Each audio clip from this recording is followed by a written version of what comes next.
ગાડી એવી રીતે પછડાવી છે ને તો બચારાને આંખ કાઢી નાખી છે. ઘણા લોકોને ખબર છે અને ઘણા લોકોને નથી પણ ખબર. નમસ્કાર દોસ્તો, કોકે કોકે બુટીને ચડાવી દીધું છે અને આંખ પણ કાઢી નાખી છે.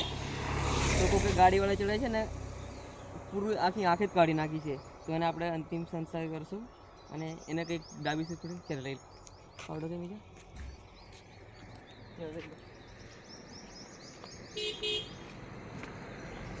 અમે પાવડો લાવ્યો. પાવડોથી હવે આને ખુદીને ડાબી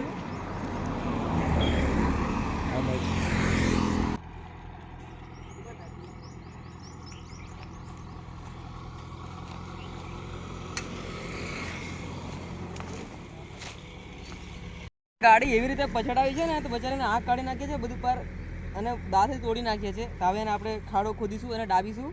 અને આ જે તમને લીટા દેખાય છે ને હા ના છે તમને ખબર છે. ઘણા લોકોને ખબર છે અને ઘણા લોકોને નથી પણ ખબર.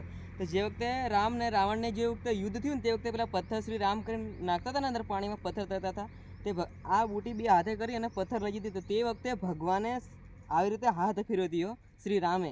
એના દોસ્તો આ લીટા છે અને આ તો બહુ સતી કહેવાય અને ઘણું સાચવું પડે પણ બાઇકવાળાએ ચડાવી દીધી છે ભૂલથી ચડીને આવી ગયો છે.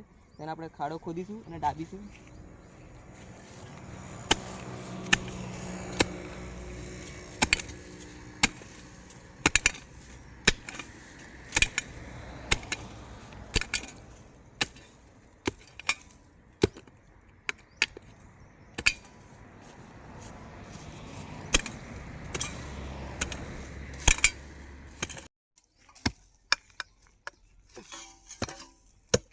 પાવડો ભાગેલો છે એટલે વધારે ખાડો નથી ખોદતા પણ હવે આટલું થયેલું છે એને આપણે કરીશું.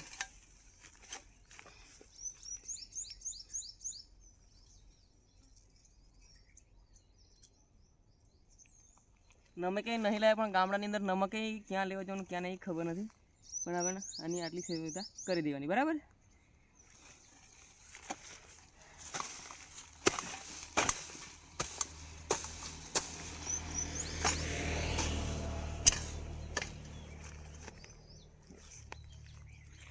તો જનાવરો મરી જાય તો તમામ જનાવર ગમે તો રસ્તામાં મને મળે છે તો અમને હું આવી રીતના દફન કરું છું. જય શ્રી કૃષ્ણ. વિડીયોને લાઈક કરો, શેર કરો, સબસ્ક્રાઈબ કરો. જય માતા.